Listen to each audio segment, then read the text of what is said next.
Hey everybody, it's Jason Blaha here, and once again it's time for another Q&A, so let's go ahead and get this started. Alright, first question. I do a lot of close grip benching, but every time I attempt a wider grip I get tendon pain where the pec attaches to the upper arm. Wide grip floor press is fine, but whenever I test my max wide grip bench it hurts for a couple of weeks after. I feel like I'm missing out on the poundage benching with a close grip. Any suggestions? Thanks, coach.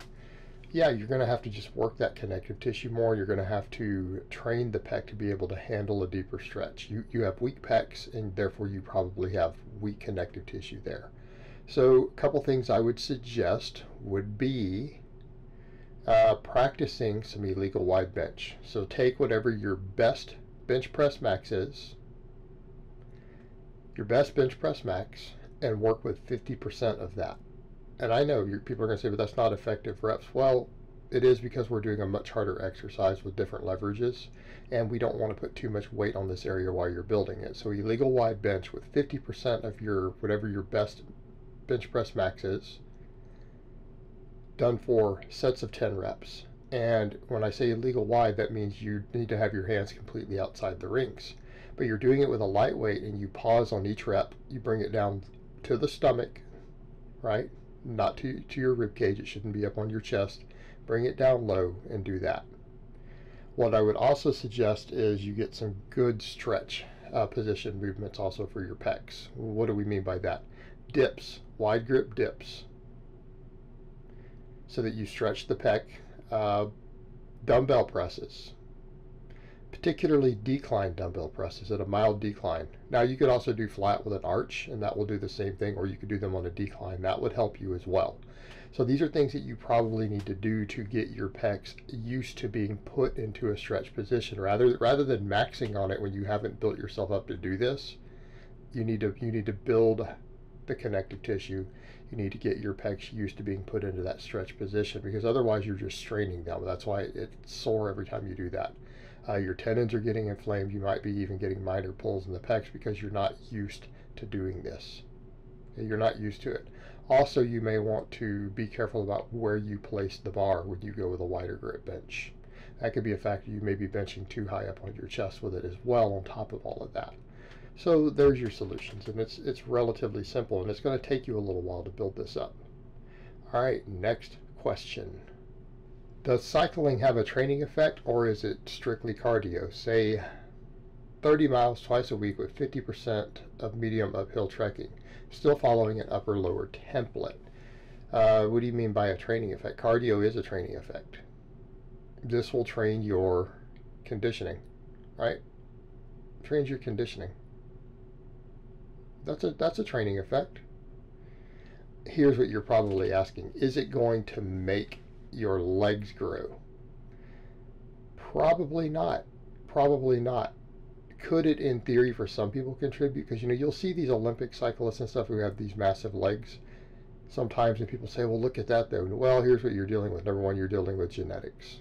Okay, anyone who is competing in the Olympics is probably a genetic freak, right? Anyone in a high-level sport. Number two, they are enhanced. Those guys are always enhanced. Let's go back over to what I've said, what Clarence Kennedy and other people told you. There are no clean athletes at the elite levels in sports. The ones who are clean are the statistical outliers. They're anomalies. They're rare. The norm is for everyone to be on stuff. Okay, so when you factor in people who maybe are genetic freaks, freak genetics combined with PEDs, right? Those people, due to all the cycling, are getting big quads, big calves, everything else. You are less likely to have that happen. Okay, I mean, you might. I mean, it might give you some training effect there, and they may actually grow, but I wouldn't bank on it, and it probably will not be significant. Also, you don't know how many of those guys are probably also doing really heavy leg work. Some of those guys might have 500+ pound squats, because all endurance athlete at elite levels in sports also resistance train. Okay, and there are plenty of even sprinters out there who have 500 and 600 pound squats. So don't use that as the example, because they're also resistance training as well. And sometimes, because again, genetic freaks getting under a barbell Again, keep that in mind when we're thinking about these things. So no, I wouldn't bank on it giving you any form of hypertrophy, but it might give you some. But again, your resistance training is where you're going to get that. All right, next question. If I'm getting my 8 hours regularly, does taking a nap during the day for 20 to 40 minutes do anything for my gains? Interesting question. Potentially, yes. Particularly if it's post-workout, right? Particularly if it's post-workout.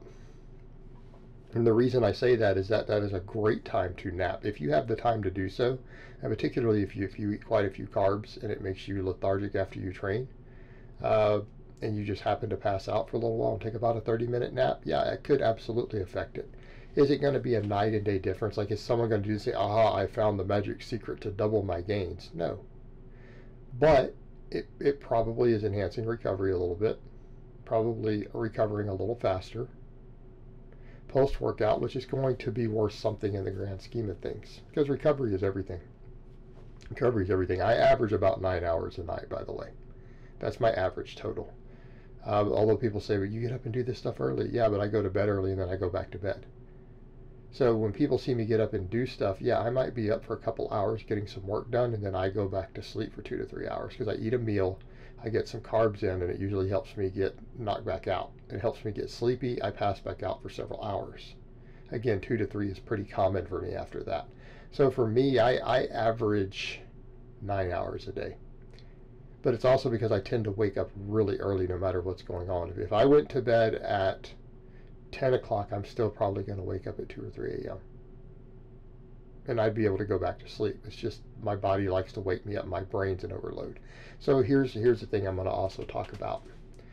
If you're getting 8 hours of sleep and you really easily nap, and you're able to just knock right out and take a nap because you get tired, you are not getting enough sleep. That's also another possibility here. It is your body's way of telling you, hey, I am not getting enough sleep, so you feel compelled to take a nap at some point during the day. You get sleepy during the day. Again, particularly after a meal.